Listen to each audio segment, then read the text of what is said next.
What is going on, everybody? Welcome to day number 2 for the Miami Mentorship Giveaway.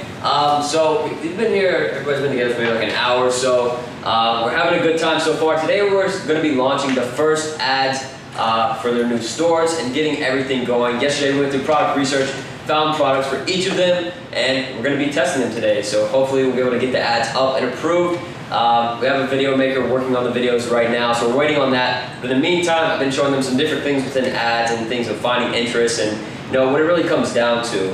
And what I want to do real quick for the beginning of this video is just sort of touch on some of those things we've talked about, and I'm going to see what you guys remember. If there's anything specific that we talked about so far today that maybe you remember stood out to you, just anything in general, so we talk about it a little bit?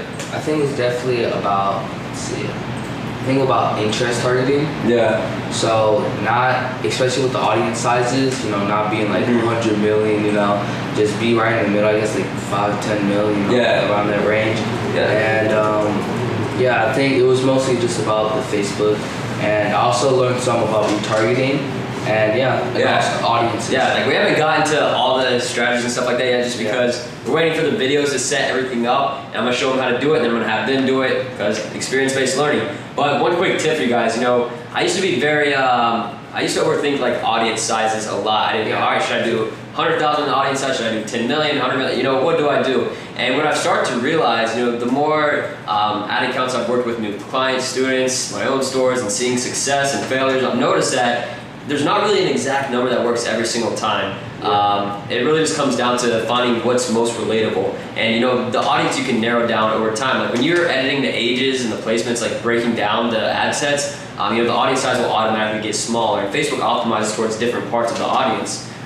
So I really think a lot of people overthink the audience size. So like for you guys that ask me, do I target 10 million, 150,000, what do I do? I say whatever you do that's most relatable, and make sure you're doing some research, some due diligence on your product of the type of people that would be most interested as far as ages and stuff like that. But you got anything to say before we get started for the whole day? I'm excited, man. Showing us a little about the new strategy. Don't want to give out, everything of it yet, but really excited about. That's one thing that I won't be giving away. I know you guys want to see like the whole step-by-step process of everything, but like really we can't document every single little thing, like screen recording everybody's computer, filming everything. It's just not possible.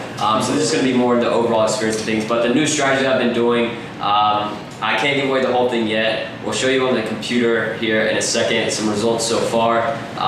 But we can't give away that to everybody yet, but they're getting like the first insider look at it. They're gonna be testing it and we'll see what happens. So we'll keep you guys updated for the rest of the day. So right here, this ad account, or this campaign actually, we spent $464 with a 6.5 return. So the goal is to get Brandon and Eric to this point, getting returns like this and even higher.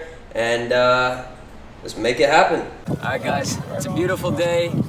We're waiting for some people to help us out with the videos for our ads, so we decided to come out here in beautiful Miami to go jet ski. So we got everybody here, we're getting all ready, and it should be a good time.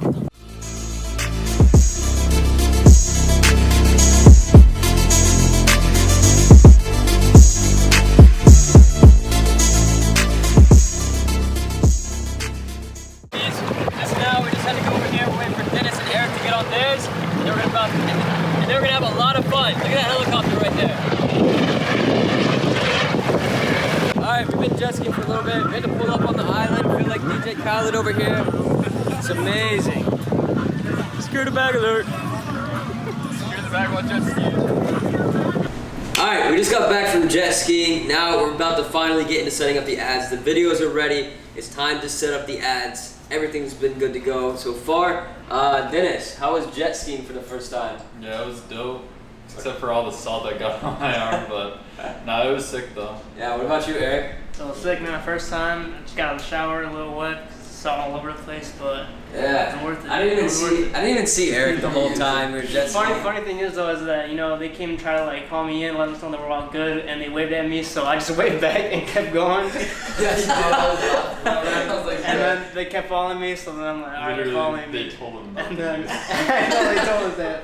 And then they followed me. I just stopped, and they're like, "Yeah, you're good." I'm like, "Oh, my bad."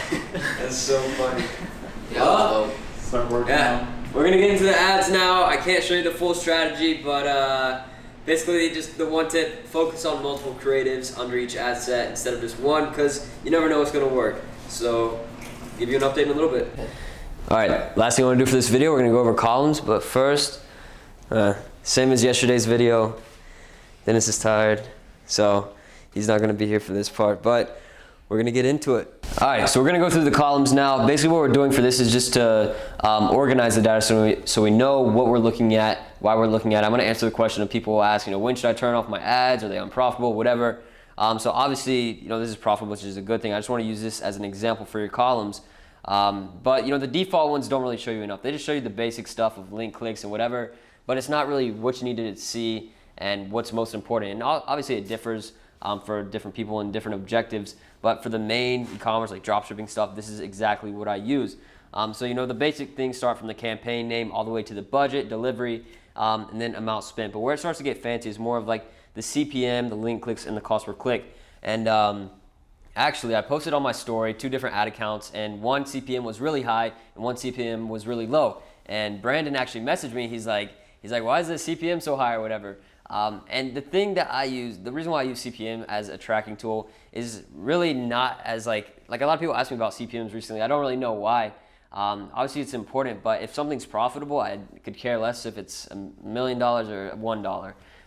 But what I use it for is, let's say something's, I'm testing a product, some ad sets are profitable, some aren't. Like I use a CPM to see if there's like a big difference between different ad sets and different ads, because if there is, it's like, all right, maybe this one's not performing as best, so I'm gonna cut it off before I lose any more money. And it's the same way with the cost per link click. Like obviously the lower the better, but at the same time, if it's profitable, then it doesn't really matter. So these 2 campaigns right here, like as you can see, 87 cents per link click on this campaign and 79 on the next one.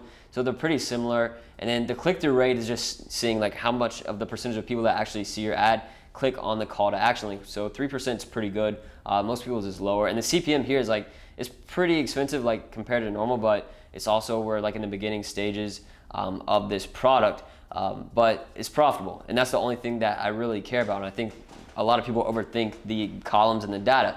And as far as like answering the questions of when to turn off an ad set, when to not, what I like to do is base it off of if it's spent more than half of your break-even point, which is just your margin, with no add to cart, then I'll go ahead and turn off the ad set. But if it has like 1 add to cart or 2, then it's some kind of indicator. But the closer it gets to that break-even point without any purchases, and it's like, all right, I'm probably just going to cut it off, because obviously you don't want to waste money or lose money.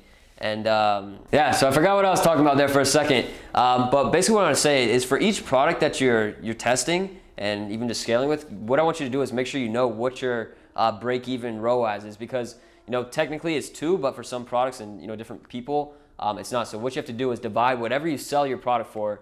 So like if it's $50, divided by whatever your margin is. So if your margin is 20, you divide 50 by 20, and whatever that percentages whatever that number is, you get it, and that's your break-even ROAS. So if we look right here on this screen, you can see the ROAS right here is 7.83. So if we had a break-even at, let's say 3, then we're not gonna let our ads go below 3. Obviously 3 sounds like a good number. Some people say their ads are at 3, but sometimes it may not be profitable depending on what your break-even ROAS is.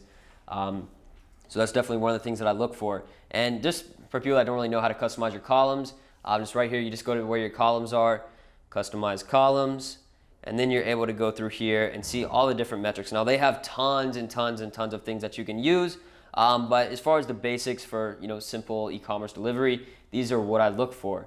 Obviously the things of the actions, the indicators of add to carts, checkouts initiated, really just all the funnel steps, and then your return, because that's one of the most important parts, obviously. Because if you're not making money, then what are you doing? You want to focus on the money and the profitability. That's the biggest thing. A lot of people focus way too much on the link click, CPM, and all that stuff. But that's going to conclude day 2. Almost. We got to help Eric with a few more things. But any questions on this? Excited, man. Excited. Yeah. So I got the first ads up. Noah is flying in tonight, so he'll be here tomorrow. We'll see. Hopefully all these ads get approved. One thing, we're testing multiple ad variations. I told you guys to do that earlier, but the only issue with that is it takes longer for Facebook to review them. So we'll see. Hopefully we're all good, but tomorrow should be an exciting day. Dennis, you got anything to say? I like naps.